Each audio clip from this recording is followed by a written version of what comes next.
It's one. It is. It's on. Let us go. Yeah. Hello, beloved customer, and welcome to Septic Guys No Shit. What up? As always, I'm your little friend, the head of the tabletop, the hero of the hookah, and your chief apparitions officer and the man with no face, Ruben.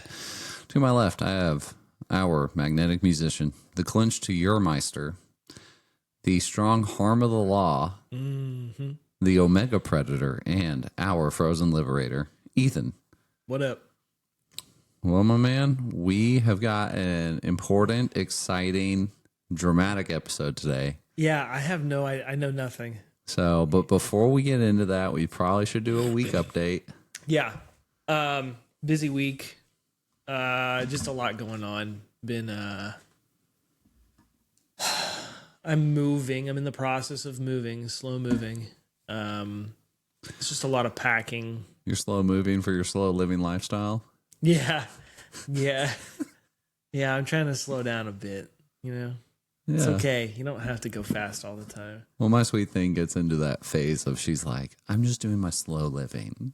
Oh, what is her slow living? I think it's just taking your time in the mornings. I got you. I've been hearing it for years. I have no idea. That's funny. It is. Yeah, no. Other than that, it's just nothing really different. Nice. Just going one step at a time. Nice. Enjoying it.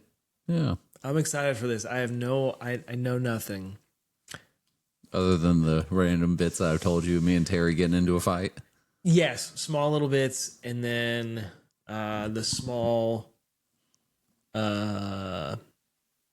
some form of biblical stuff that's kind of in the along the same vein, but Yeah, I think a lot of that. So well, hold on. Do you have a week update? Yeah, I will. Just let me answer your okay. question first. So I think this particular topic is going to be a 3-part, like 3 different episodes kind of a situation. Okay. So anything that like is maybe pertaining to any kind of biblical idea or anything like that with our topic, that will be saved for episode 2, I believe. That's fine. And that'll be next week. Cool. Week update, we're thawing some beef out. Beef. Because it was on sale, so I bought a lot of it. Harold is doing good. I'm not moving. No, you're not. I don't know. I put some mulch down around some trees. That's good. That was good. Hopefully they'll come back alive. Yeah. I don't know if they will or not. It's supposed to help. I mean, it's supposed to get some extra nitrogen to them. Yeah, something like that. So I put some fertilizer down and then some mulch. Nice. Because that's what AI told me to do. Tree fertilizer, right? Not grass fertilizer. I don't think it's grass fertilizer. It might work for grass fertilization. You never know. I think trees and grass use the same shit. It's possible. So You green thumbs out there, if you know, let us know. And if you don't know, let us know. I love any kind of comment. Let us know. Yeah, if you've ever commented on one of your videos, I've probably hearted it. I'm going to continue to do that. Every comment we get on a video until it just becomes unreasonable, we'll get a heart from us. We're not really re-commenters. Like, we're not going to, or not re-commenting. We don't respond back.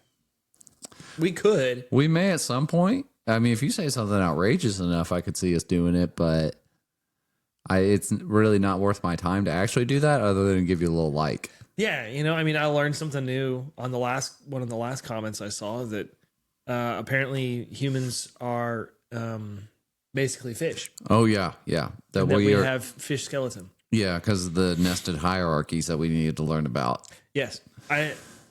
Okay. Cool. I'll look into it. Thanks for telling us. Okay, so to our topic. Yes, please. Giants. Giants. Okay. We got to talk about giants.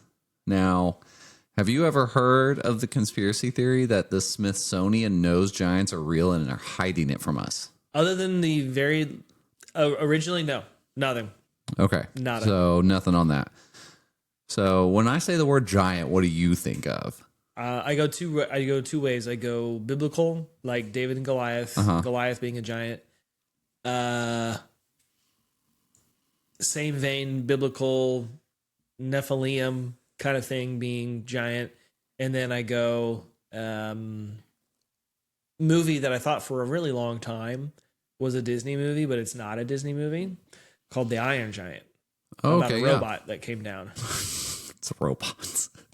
Yeah. Fair enough. That was actually meant for war. It was meant to destroy, but it's been out long enough. A kid ended up befriending this robot, teaches it not to destroy humans, and instead ends up being good and then flies away.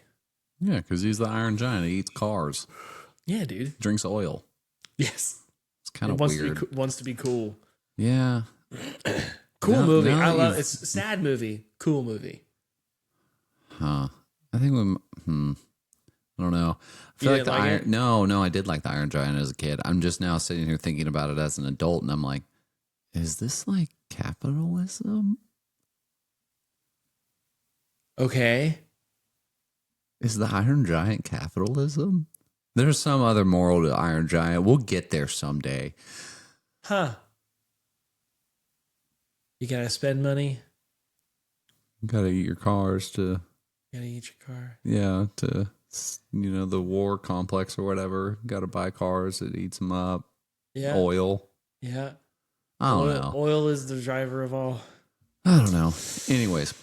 Okay. Giants. Smithsonian has there's a theory out there saying that the Smithsonian. Let me Now know. this is general theory or this is This is a conspiracy theory. conspiracy theory. Got Yes, it. this is a conspiracy theory that the Smithsonian in the late 1800s, so 1880 to like 1890, early 1900s, like 1905. Wait, how old is the Smithsonian?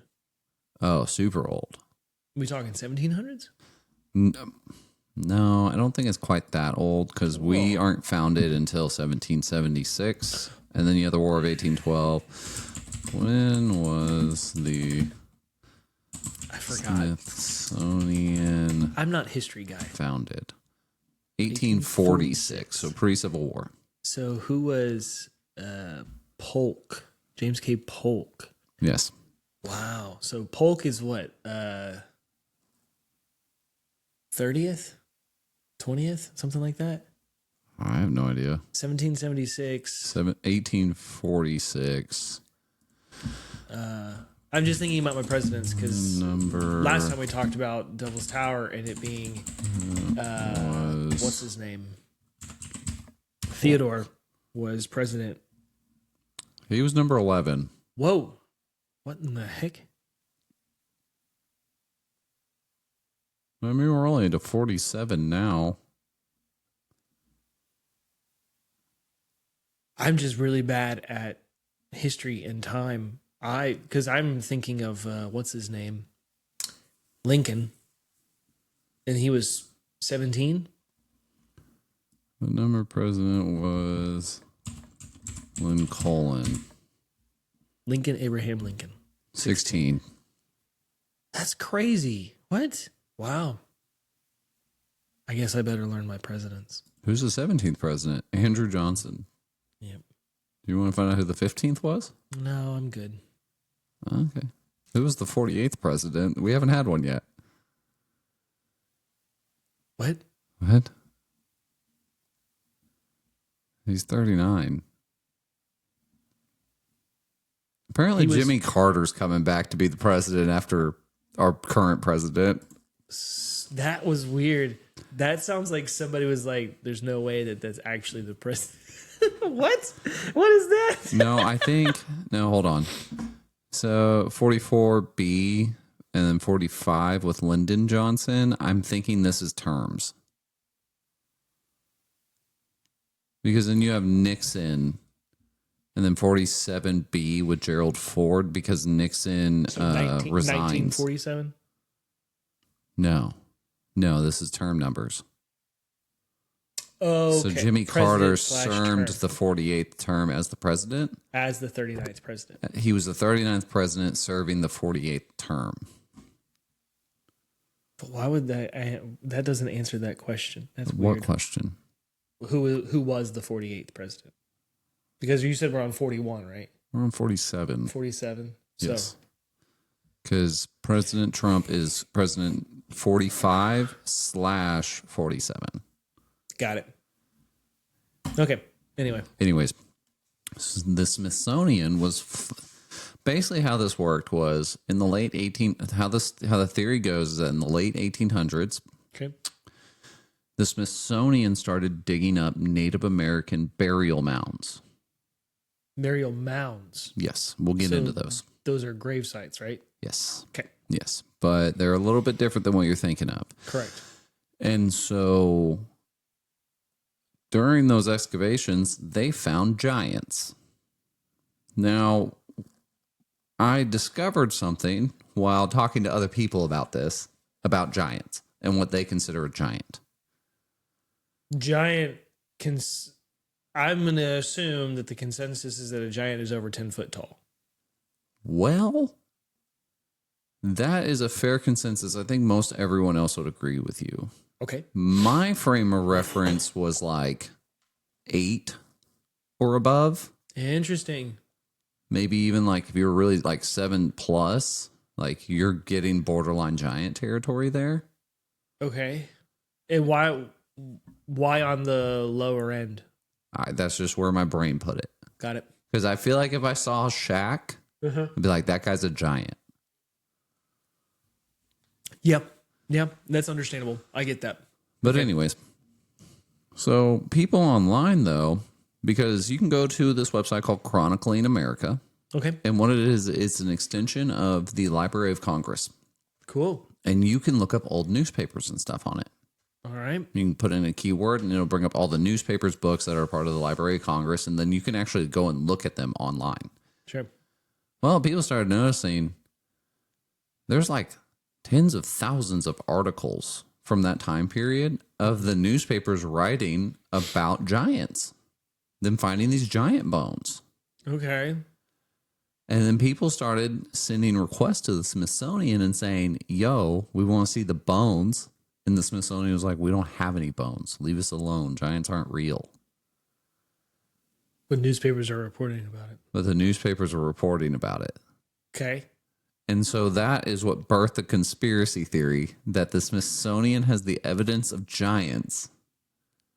But they're all telling us that giants aren't real.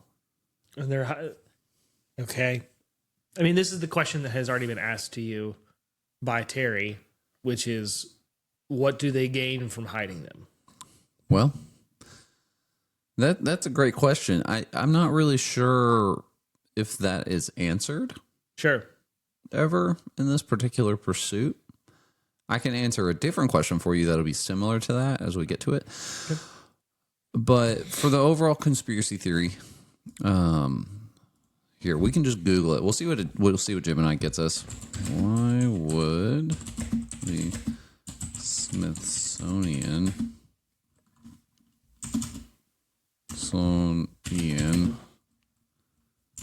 hide?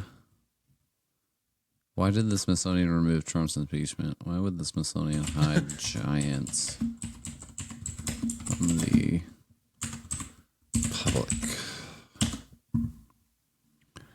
The theory that the Smithsonian Institution hides giant skeletons is a misconception. So this really started to gain traction when a website called the World News Daily Report claimed the Smithsonian had destroyed thousands of giant skeletons in the early 1900s. This thing gets put on Wikipedia. People start finding it. Yep. Freak out. They think, oh, another government cover-up. What the hell is this? Now, whoa. A verified giant. Yes, the tallest human in record history, Robert Wadlow. 8'11". Do we have a photo of that guy? I'm sure I could get you one. Holy fright. That's standing next to a guy that's 5'11". That's my height. Roughly. Yeah. I'm a little bit shorter, but. You mean taller, right? No, I'll be honest about my height. I don't need a height. Yeah, he lived for 22 years. What? Yep. So he died. While his weight reached 439 pounds at his death at age 22. What in the fright? His continued growth in adulthood were due to hypertrophy of his pituitary gland, which resulted in abnormally high levels of HGH. Okay. So high levels HGH can kill a man. Got it. Well, if your body just never stops growing. So he could have been taller. Yeah, theoretically, if he had lived longer. If he lived longer, he could have gone. Let's see here. His coffin measured 10 foot long by 2 foot wide by 2 foot deep. Whoa. Weighed over 1,000 pounds and was carried by 12 pallbearers and 8 assistants. Yeah. So, Illinois. He passes away due to during a professional appearance at the Manistee National Forest Festival, a faulty brace irritated his ankle, leading to infection. He was treated with a blood transfusion and surgery, but his condition worsened and he died in his sleep on July 15th. Wow. That's so sad. That is super sad, especially because it's like he's having to wear this ankle brace because his bones literally just can't support his size. I mean, you got to think, this man's almost 500 pounds. And he's almost 9 feet tall. Gosh, but in that photo, he looked as skinny as a rail. Well, you got to think, like... It's just all density from bone. Well, it's just size. I mean, just overall size. He's huge. I mean, his stomach is triple the size of yours or mine. I wonder if that's like a form of elephantism. I'm sure all of those are like kissing cousin diseases. Right, because elephantism is the enlargement of... It's a physical enlargement of a certain part of your body. Like a lot of people that have it are it's like their hands or it's their feet. I mean, the greatest example is the Elephant Man. Yeah, he's huge. He's still alive too. Well, his face is huge.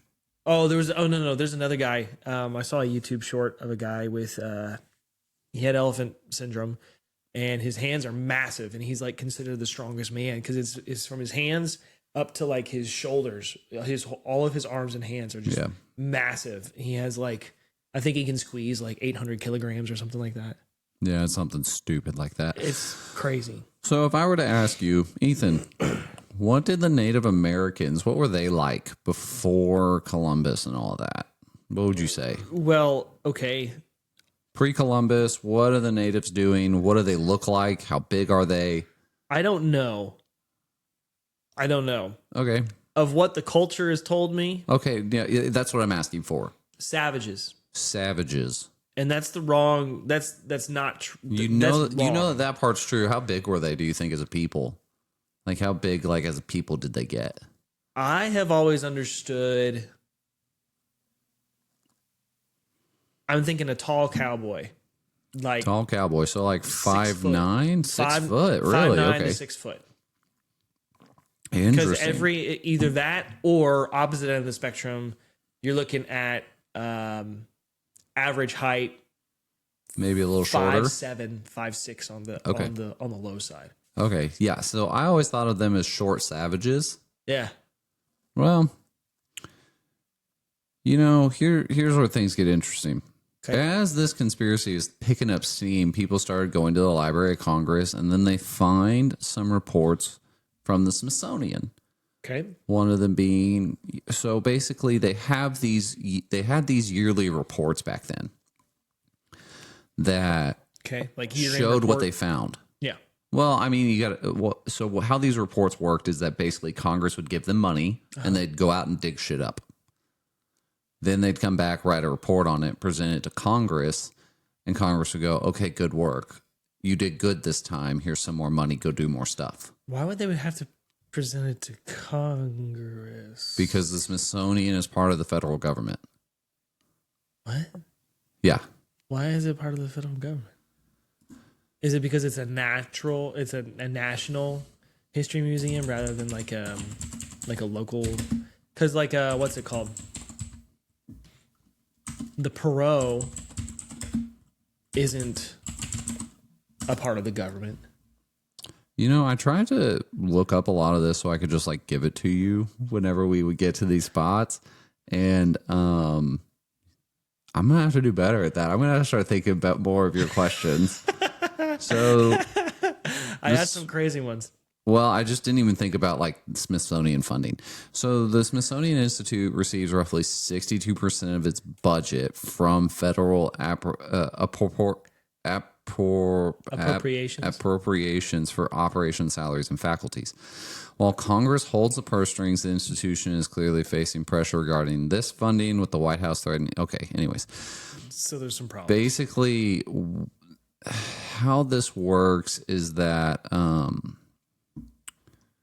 the Smithsonian Institute is a trust made by the government.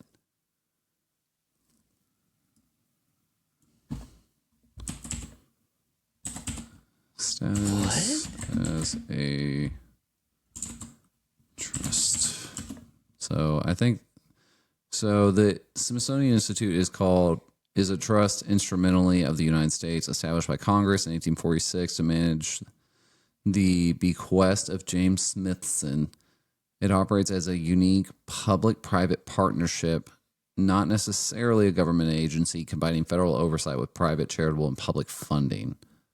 Okay, so basically what happened is James Smithson is a real old rich guy, and he collected a lot of bullshit. When he died, he gave it all to the U.S. government under the request that they create a museum or something along those lines. What then happens is James Polk creates this public-private situation. It is a trust created by the U.S. government to carry out the specific purpose to increase and diffusion of knowledge. Diffusion. That sounds like okay. It's like dissemination. It's giving all of this knowledge to the public. It's supposed to be. That's the plan. Okay. 1846. That's our plan. And so, where were we with the Giants? Anyways, you're talking about this Smithsonian. So they have these reports. And so you can get, like I said, go to the Library of Congress's website and start looking them up. Well, people who were searching for the giant stuff started going through those reports.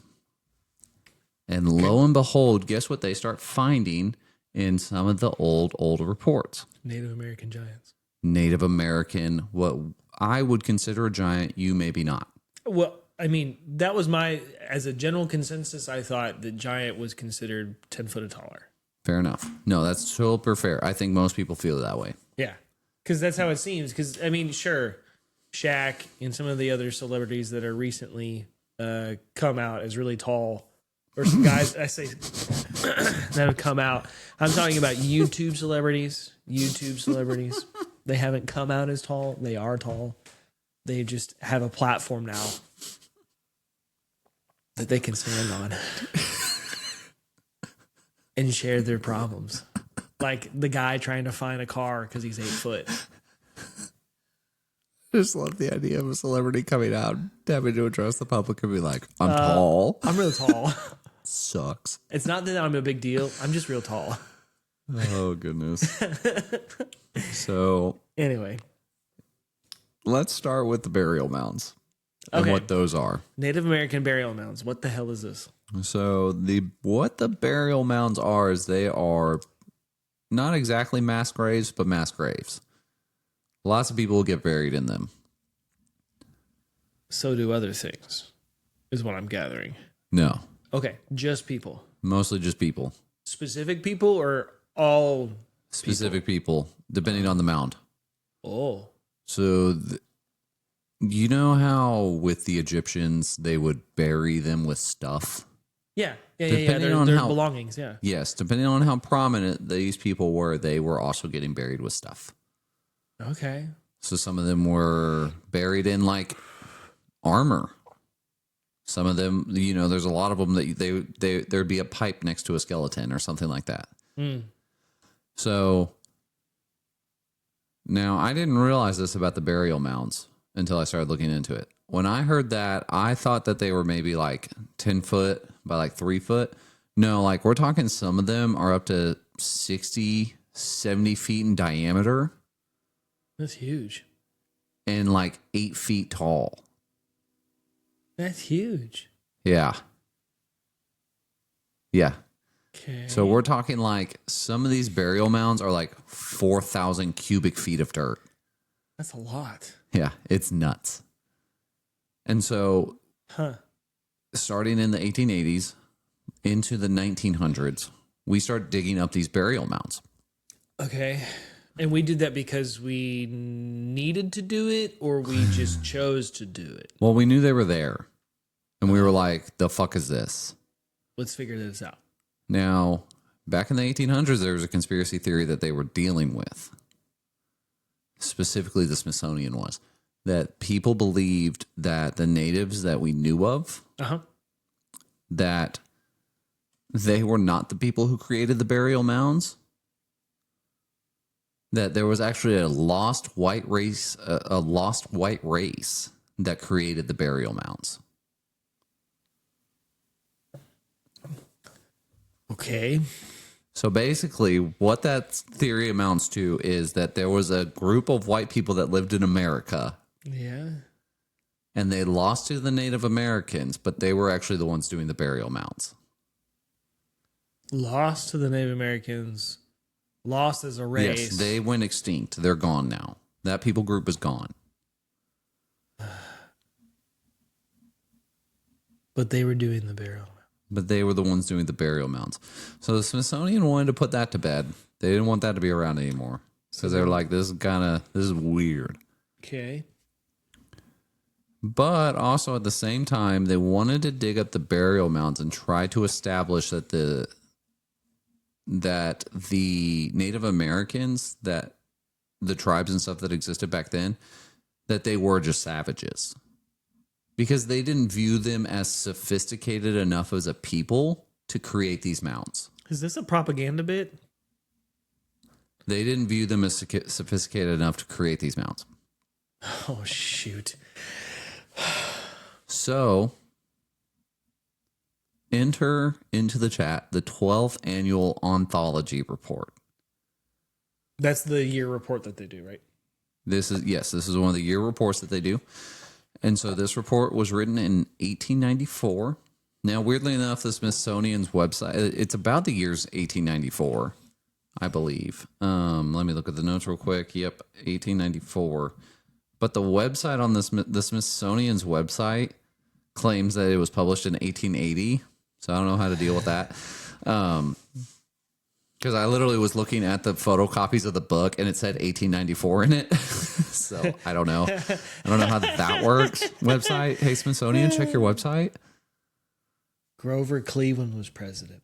Yes, Grover was president. Big Groves. 24th president. Oh, big news. 2-4. Yes. So if you were to read this anthology report, it's about almost 900. I think it's about 800 or 900 pages. That's a lot. It's a big book. That's huge. It really details a lot of the burial. Like, they dug up a lot of burial mounds. Okay. I believe most of these were done in the Ohio River Valley. And it was done under the leadership of a guy named J.W. Powell. Okay. We'll get back to him because he's a guy.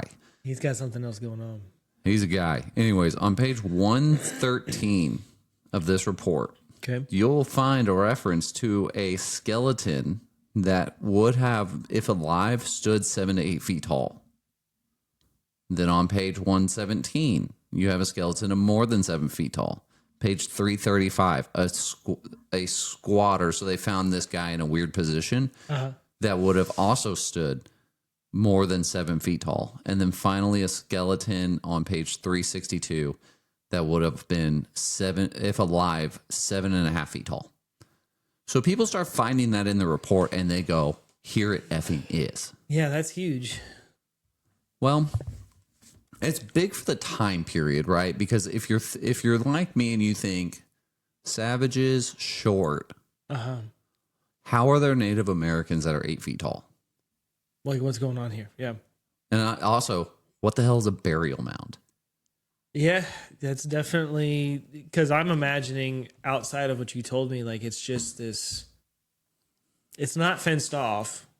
It almost No. What they would do is they would put the people there and mound dirt on top of them and create these huge mounds. Right, and that's what I'm saying. Like, it's not fenced off. It's just something that looks like a hill.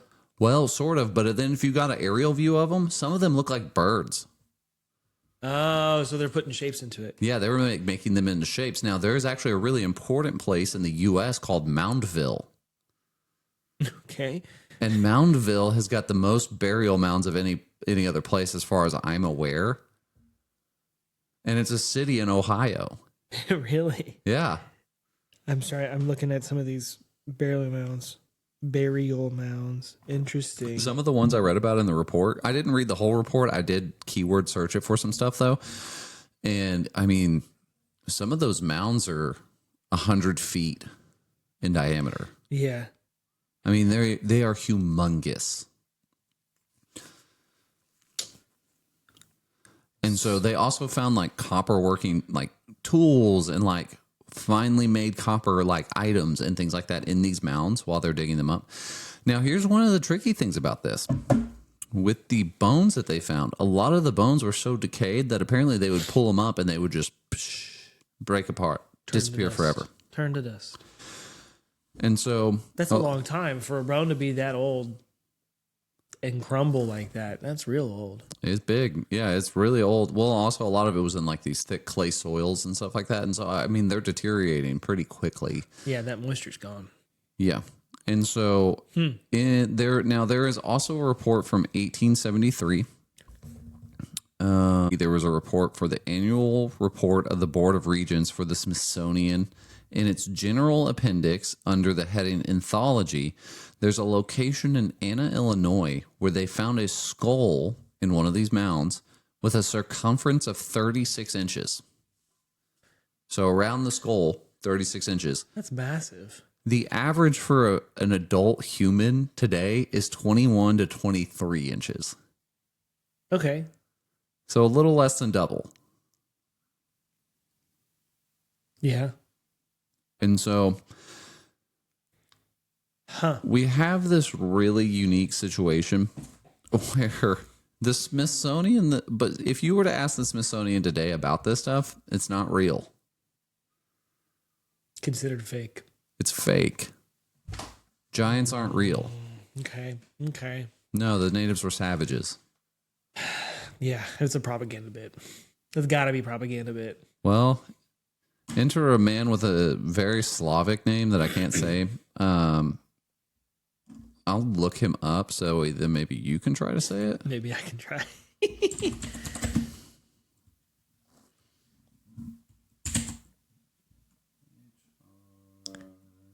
Hidrika?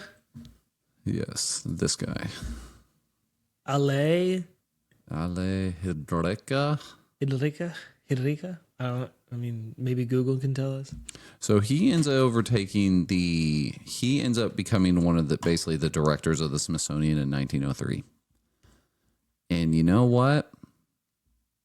He was pissed because from 1880 to like the mid 1900s, the newspapers kept printing all of these stories about these great archaeological finds, about all these giants and stuff like that. And he was pissed because there was a twofold situation happening with him. Okay. One, he was a staunch isolist. So basically what that means is there were two competing views with the Smithsonian and the general academics at the time about how much the Native Americans interacted with each other, tribe to tribe, versus how widespread they were. Okay. So this man believed that they couldn't figure out, like the natives couldn't figure out how to get across the Mississippi River, let alone travel, 40 miles that way. So he's a part of the okay, continue. Because he was a real staunch believer in staying with the main academic viewpoint of whatever was going on with all of this. And so people felt like the natives were dumb, small. They lived in small people groups. They didn't have cities. They wandered around. They didn't have trade, none of that. And so he then launches a campaign to get rid of all of this.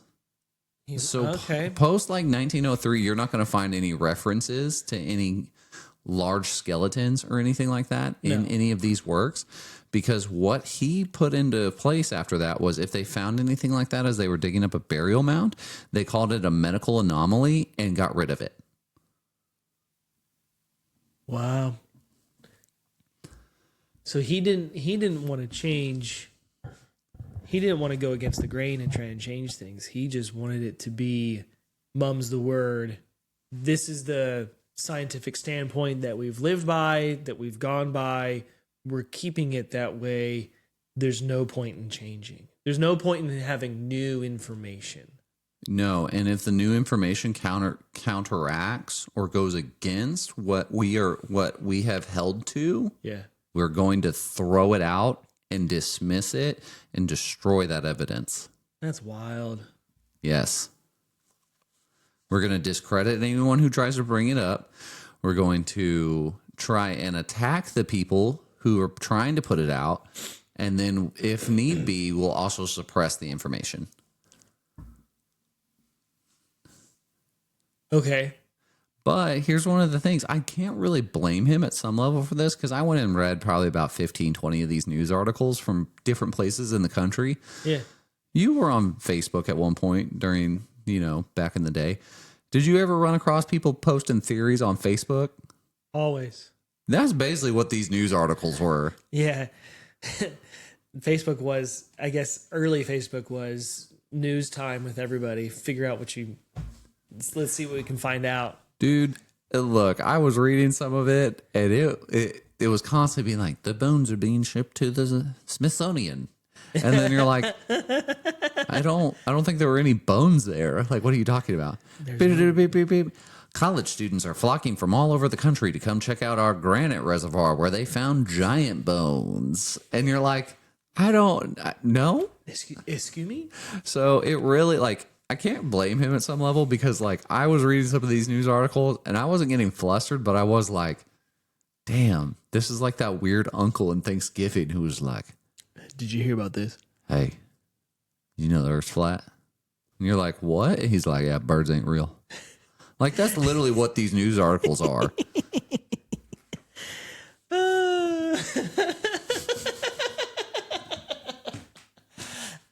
Shout out to the king of the E-Boys.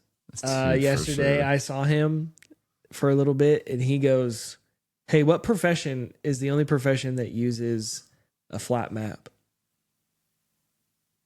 A pilot. A pilot. Shout out king of the E-Boys. Anyway. Yes. Shout out king of the E-Boys. You can come back on anytime you want, man. Yeah, bro. So this man is launching a campaign, and then you have J.W. Powell doing all the burial mound stuff while he was digging all that up. He was trying to make the Native Americans look dumb. That's so wild. In an attempt to then create a different idea academically that the natives that we have now, I keep saying now, that the Native Americans that they were dealing with then weren't the people who made the mounds. He wanted to say that there was a whole third option. Surprise. Third option. And so anything that didn't fit his narrative, he also had tossed out. Man, because literally in his field notes that he gave to the people actually doing the field operation, it literally says, if this doesn't line up with what we already believe to be true academically, get rid of it. That's a paraphrase, but that literally is what he said. Huh. So if they found something that the markings looked weird or something, to where they could have been, say just a different native tribe's language. Right. But it was in the wrong kind of burial mound for that area, throw it out. Get rid of it. And there's nothing we can do about it. No, it's all gone. We can't go back. No, yeah, it's all gone. Wow. So. That's sad. It is sad. And so anything that they didn't anticipate finding, if it wasn't there, they either got rid of it or wrote it down as a different kind of structure, or, oh, well, we saw this one small, this one thing, but Or they just didn't even write it down. They were just like, yep, toss it out. Gosh. So then that takes us to Alabama. Okay, let's to go Crump's south. Cave. Crump's? Crump's Cave. Crump. Crumps. Crump's Okay. Cave. This is where they launched the Smithsonian launched another expedition to then dig up more stuff. Another burial mound? Burial mounds, go into some caves. Oh, that's right. Look You said around. it was a cave. In these caves, they found 10, and I'll count you again, 10 caskets. Okay. Because what they started finding was, the older the mounds got, they started finding stone caskets. Yeah, like the deeper that they got. Yes. Showing that's pretty advanced stuff to have a stone casket that you're laying someone in. Like, that's expensive. It takes a lot of time to make them. That is not that you need a society to make them. I mean, you need housing and stuff to do something like that. So this wasn't necessarily like a crude casket, like a...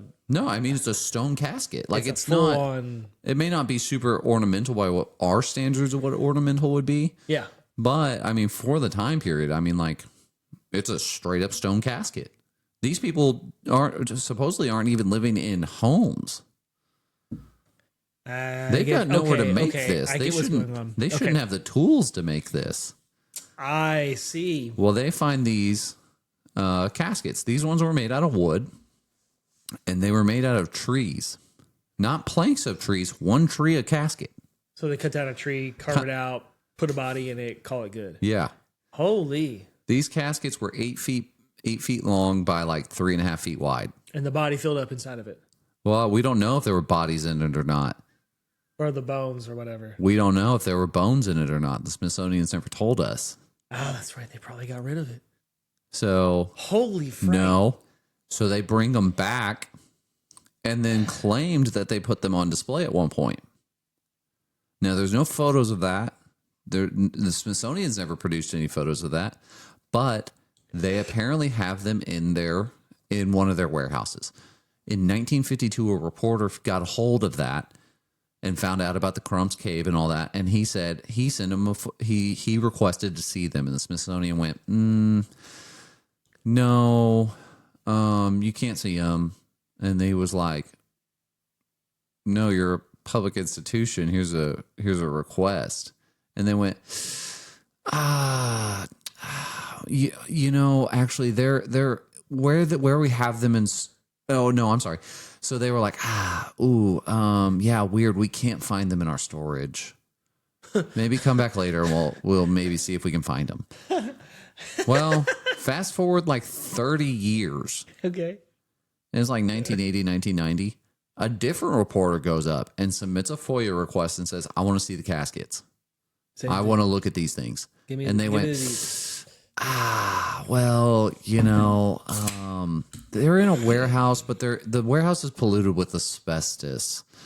So, yeah, you can't really get in there to get them, to look at them or anything like that. So, sorry. And they were like, okay, how long until the asbestos is cleaned up? And they're like, 10 years? That's not how that works. That's what they said. That's not how that works. Guess what? You put a FOIA request in right now. You're not going to see those caskets. Because we were taught in school that the Native Americans didn't interact with each other. They were nomadic tribes that were brutal savages. It's all a propaganda bit. It's all a lie. It's all a bit. It's all a way to prove and to show that the land that we have now is our land that we paid for. Yes, because part of this was the land claims. That was the other half of the field notes. If you got rid of anything anomalous and you dumbed everything down, it would make the land claims easier. All because we didn't want to speak their language. And that's exactly what J.W. Powell helped do. Oh my God. So then you have us trying to be do-gooders. In 1989, Congress passed an act, the National Museum of American Indian Act of 1989. They passed this and ordered. This is a public law, and it ordered the return and reparation of any Native American human remains or funerary objects. Now, this got passed in 1989. Now, like 4 months later, they then pass a second bill called the NAGPRA, which fully written out is the Native American Graves Protection and Repatriation Act of 1990. So basically, these bills... 1990, holy Yes. crap. So this first one's 1989. Second one's 1990. I mean, they're right. I mean, they were basically released at the same time. What this is, though, is these are two bills that do basically the exact same thing. Okay. With one major exception. So the Native American Graves and Reparations Act, the one from 1990, Yeah. basically that forces any museum that has any kind of Native American artifact, whether it be human bone, anything to do with funeral rites, any of it, it has to be registered with in a federal database. And then if you are one of the tribes that is involved with that particular item or something, you can request for it to be returned to you. And that museum has to do it. So the Native Americans, those that are on reservations, should go and request these things. If they want them.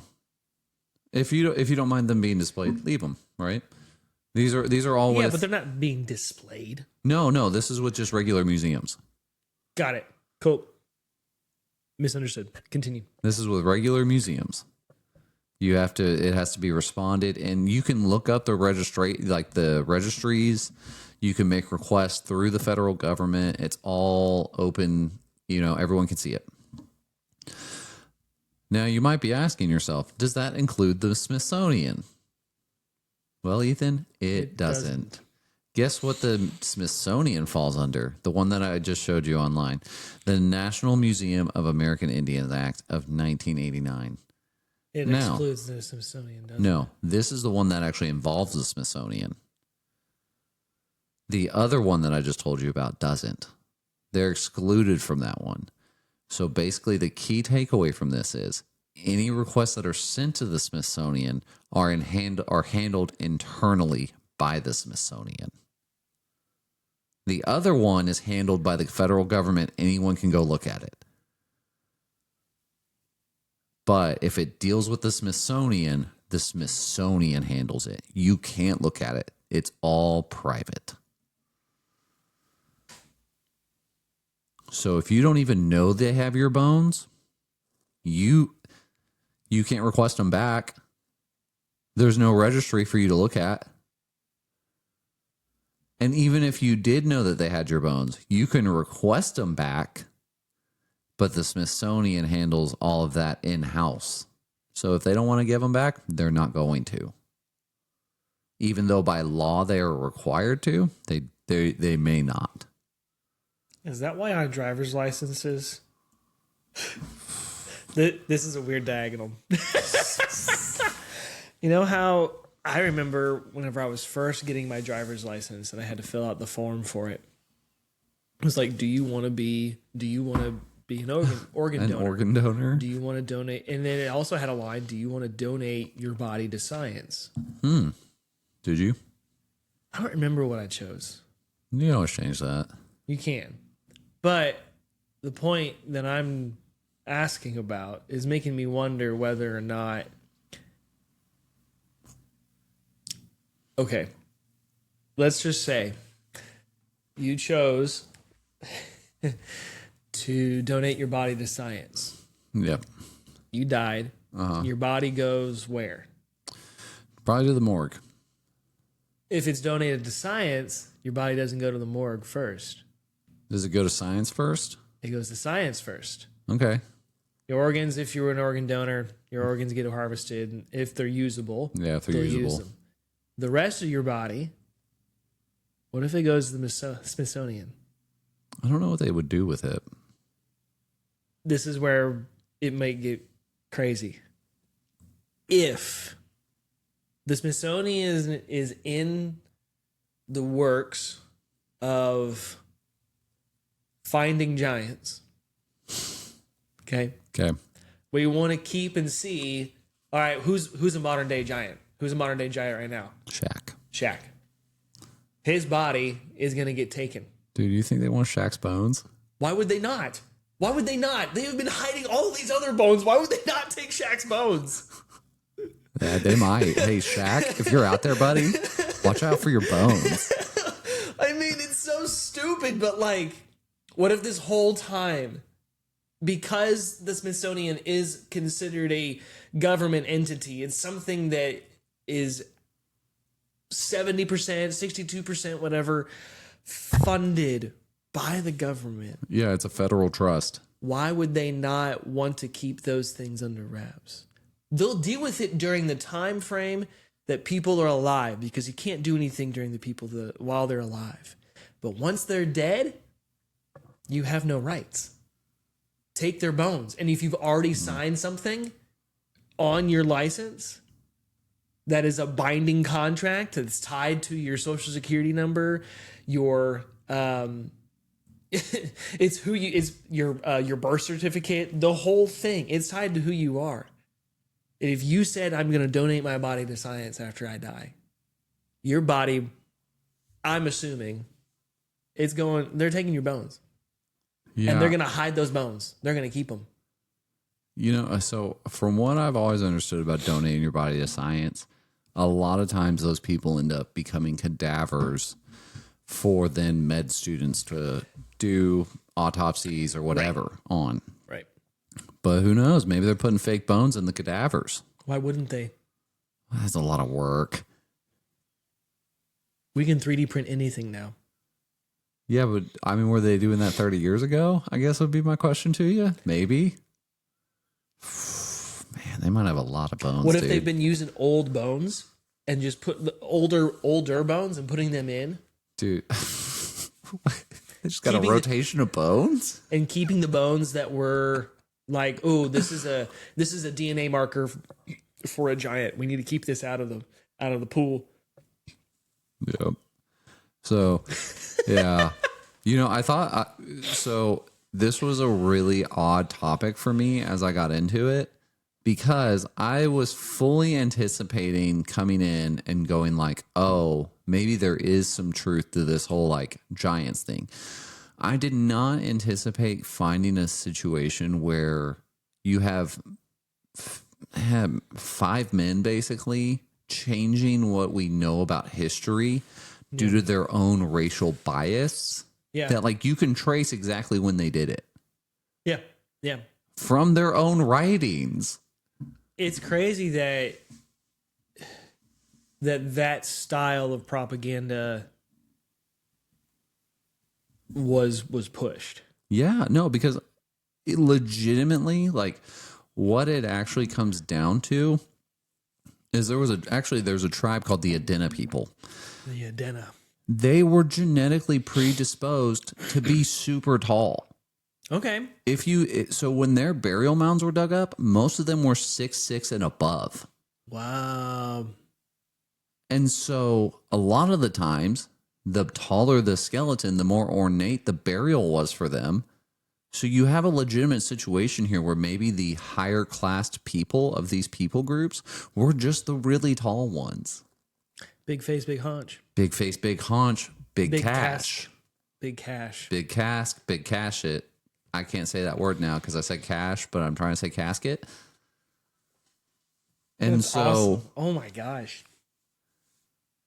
Is the Smithsonian hiding giants? Kind of, yes. I would assume, I think with that information, yeah, I'd have to venture to say that yes. So, like, kind of, yes, but like, no. Because, well, okay, that leads to some credence to where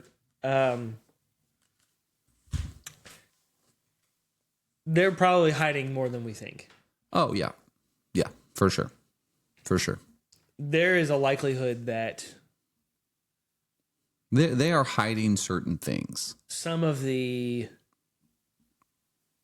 Damone things that we have encountered over the past decade or more, that have increased in our I want to say soundscape. That's not it. Our zeitgeist. Yeah. They probably have information on. Yeah. So some of that's going to get covered in episode 2. Fart. Hell yeah. Holy fright. Hell yeah. Because those Native Americans, they were into some interesting stuff. They were into some really interesting stuff. And so it's just so crazy to me that all this conspiracy theory, so it starts in 2014, 2015 with that daily news, world news, whatever thing, that satirical fake website that was honestly pretty similar to The Onion. It's gone now, but it was a thing because they claimed that the American Institute of it's the AIAA of Alternative Archaeology had sued the Smithsonian for hiding the giants, and that's a real institute, and that apparently the Smithsonian Institute had destroyed thousands of bones, like thousands of skeletons, and that the Smithsonian had just received a ruling from the Supreme Court that they had to show the truth to everyone. That's what the website claimed. All of that's fake. The American Institute of Alternative Archaeology is not a real thing. But yet they eliminated the website. No, that there was never a website attached with that. The news thing, like that was just a fake website, like a fake news website where they just wrote fake news. Yeah, the satirical stuff, right? Yeah, but they ran out of funding and just shut down. Okay. The Smithsonian didn't sue them or anything. Got it. Okay. and then they claimed there was a fake Supreme Court ruling that was forcing the Smithsonian to reveal giants to everyone. But it led to something that it led to a conspiracy theory where then all of a sudden you see, maybe we are actually being lied to a little bit, but it's not what we thought it was. I agree. I think we have been lied to for a long time. I think we were super lied to about the Native Americans now. I mean, I'd already kind of fallen on that a little bit. Sure. Because of some other stuff that I had watched about their societies and those kinds of things. I think that they were a lot more advanced than we thought. They clearly were living in cities. They had homes. I mean, they had agriculture. I mean, all of it. Yeah. And so, but yet, what I was taught in school was that they were just nomad hunter-gatherers. Yeah, they knew. They had a teepee here and there, but the teepees were designed so they could take them down and ride on their horses to the next place, throw up their teepees. Yeah, but it's like, okay, let's talk agricultural. Sure. For a minute here. Yeah. Okay. They had to show the pilgrims how to plant seeds in the ground. Yeah. To grow crops. Yeah. Okay. Yeah. I'm sorry. Anthropologically, that is a feat for man. For sure. To be able to understand, this corn seed I can put back into the ground and grow corn again. And then I have to change it every couple of seasons. Or once a season I change and I retill the soil and I put a different crop there so it doesn't mess with the soil and I create a blight. Like that. Why did we think that Native Americans were dumb? Why did we choose that? Because that's what we've always done with stuff like this. But why did they choose that? Why did they choose that stance? Why did the American people who were buying the land said, "Oh yeah, no, Americans are dumb. This is going to be so much easier if we just claim that they're dumb." Oh, because they were just savages. They didn't have any claims to the land. They were just savages that lived on the land.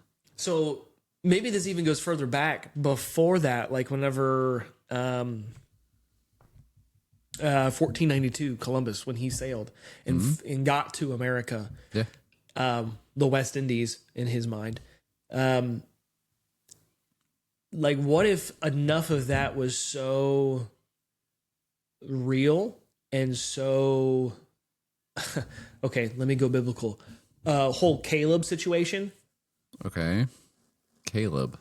What do you think with Caleb? Right after Joshua, whenever when Joshua dies and Caleb's supposed to go and they're supposed to go into the land in Canaan and they find the giants, they send the spies and they see that there's giants and then they don't go. Oh, that was with Moses. Whoever it was, Yeah. the point being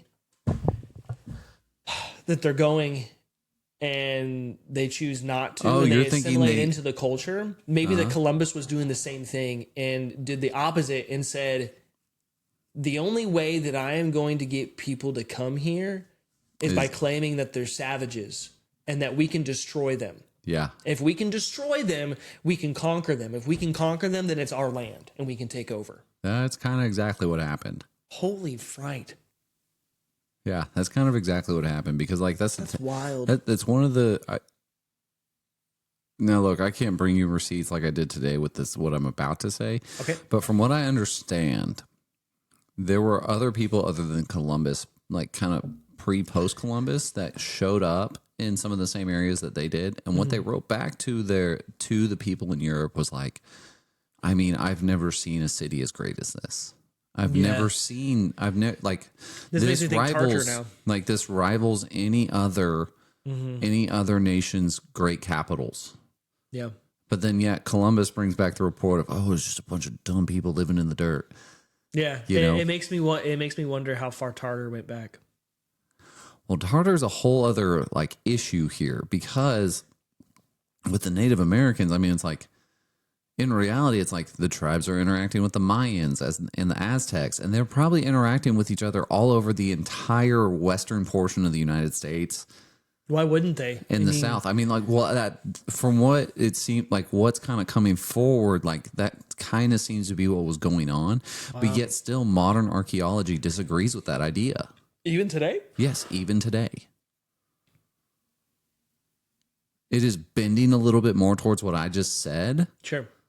But even today, we still have this staunch stance of isolists, where where the Native Americans weren't interacting with each other, and the different, the Choctaw and the Cherokee people, like they didn't run into each other. Yeah, they couldn't figure out how to get past the Mississippi River. I mean, like that is literally what, like, still, like, I think that is still an idea that they hold, and it's crazy because I don't think that that's accurate. That's so wild. That pisses me off. Yeah, That pisses me off to no end. And here's the deal. It started with J.W. Powell and a guy, I believe, named Clarence Thomas.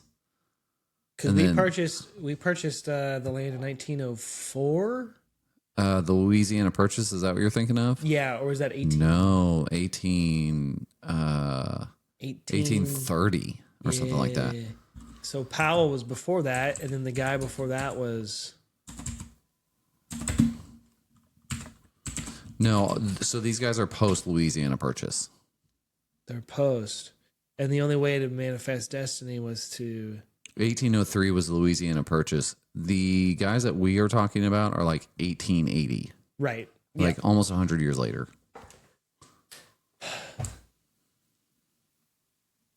Huh. Because then we have Columbus. Or not Columbus. Lewis and Clark? Lewis and Clark. Yeah. Oh my gosh. I've never thought about this until now. If these cultures weren't interacting and their languages weren't similar enough, how in the F was Sacagawea able to talk to all the Native Americans? Right, like be able to get through each of the lands. Yeah.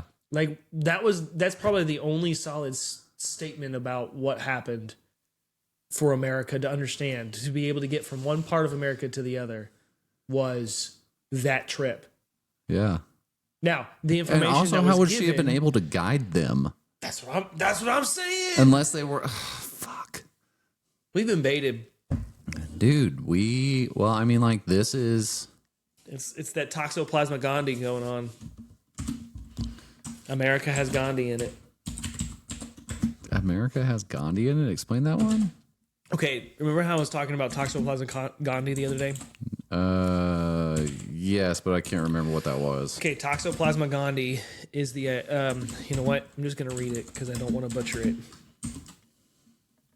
Toxoplasma, Gandii. Toxoplasma Gandhi in cats, toxoplasmosis. Oh, yes. I now remember what you're talking about. A common single-celled parasite that causes the infection toxoplasmosis, typically acquired by eating undercooked meat, contact with cat feces, or from mother to child during pregnancy. Most healthy people have no symptoms, but it can cause flu-like illness, and in immunocompromised individuals or newborns, it can lead to severe complications affecting the brain, eyes, and other organs. Cats are the definitive host, but the parasite infects most warm-blooded animals, forming dormant cysts in muscle and brain tissue for life. And what it actually does, at least in the rat realm, is that when a rat eats a cat's feces, it gets toxoplasmosis.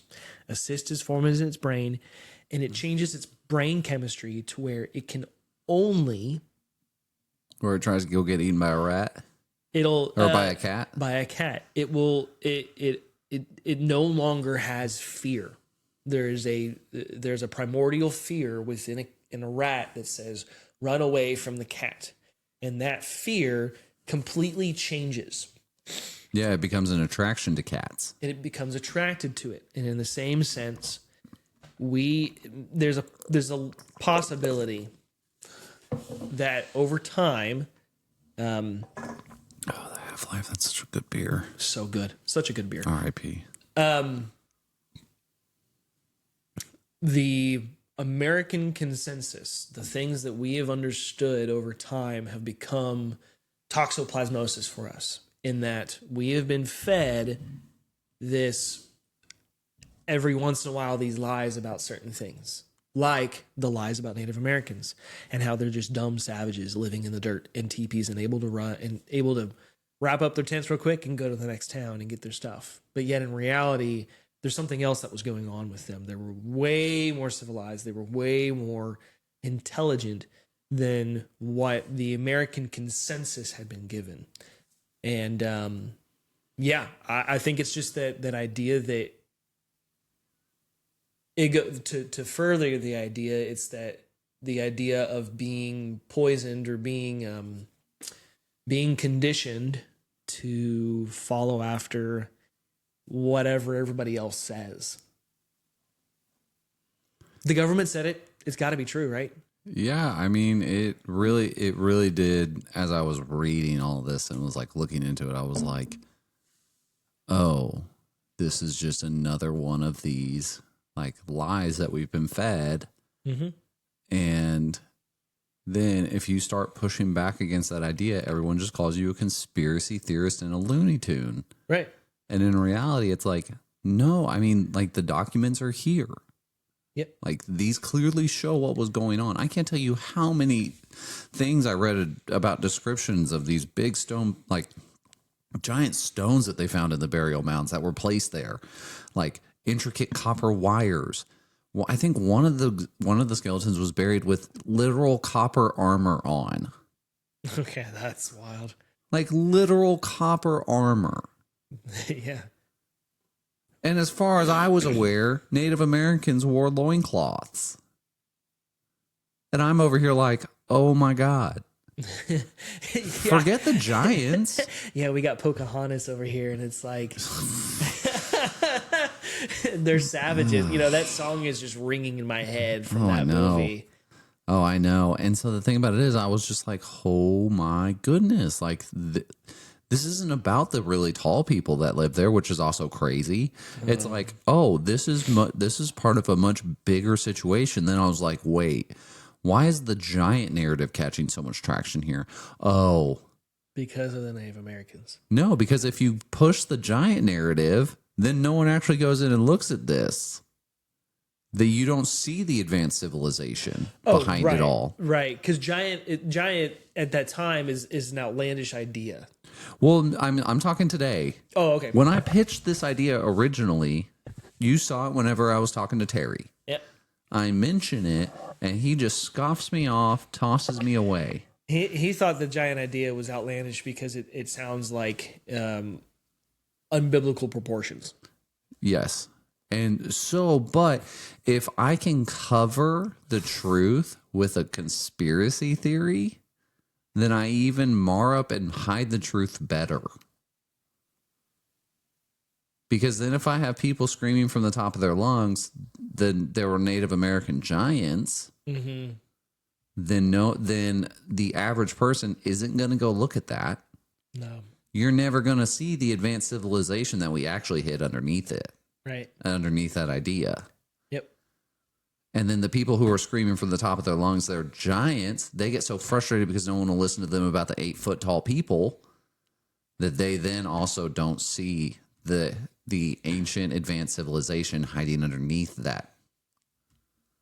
So then really we should be trying to go be history majors and go do what our resident Indiana Jones is doing and go be archaeologists. Well, and you go try can't and dig now. up stuff. No, those places are restricted. You can't get to them. Oh, they're government restricted now. Yeah. They come under the purview of the Bureau of Land Management. They ain't going to give you permission to do that. Wow. Do you have the money to do that? What a government name. Bureau of Land Management. The BLM. Which probably also ties into the whole fact of even further down the line with civil rights. Yeah.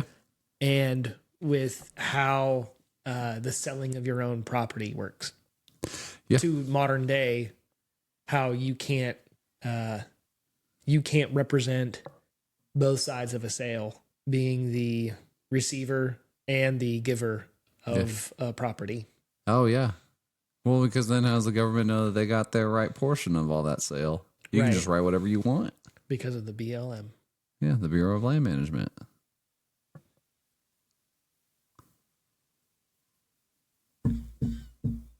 So yeah, that's my spot on the Smithsonian's hiding giants. So that's just part one. Yeah. That's just part one of giants. Part two is... Part two, the T's. Mormons, I'm looking at you. You ain't getting away. Ooh. Anyways, I think that's going to wrap us up for the show. What are our counts? One count of mitochondrial Gandhi. Toxoplasma Gandhi. Go look it up. Seriously, go look up Toxoplasma Gandhi. And then go listen to the song Gandhi by King Gizzard and the Lizard Wizard. Shout out King Giz. One count of find the truth. Search for the truth. Maybe not everything that you were taught. I'm not saying throw the baby out with the bathwater. I'm saying truly investigate the truth. Don't just believe it because somebody else said it or because it's on the internet. Take the time. Do your own research. Maybe do the old school thing and pick up a book. I don't know. I'm a little baffled. I don't really have a whole lot of That's fine. counts. I'm kind of caught right now. Yeah, please like and subscribe to our YouTube channel and our Twitter. And if you don't, Tony promises, and I mean this, promises to have to pre-boil all of his water before he drinks it for the next month. And he has to boil each cup as he gets to it. He can't Anyways, now finally time for the Harold Goose No Jumps wisdom of the day. When you're in your watchtower, you gotta make sure the watts. Yep. So that's been your Harold Goose No Jumps of the wisdom of the day. As always, beloved customer, make sure to have a beautiful day. Check your chlorine, wipe your ass, and don't flush any wet wipes. We'll see you whenever we get to the next topic that we will inspect. Tune in next time. We'll talk to you later. Bye.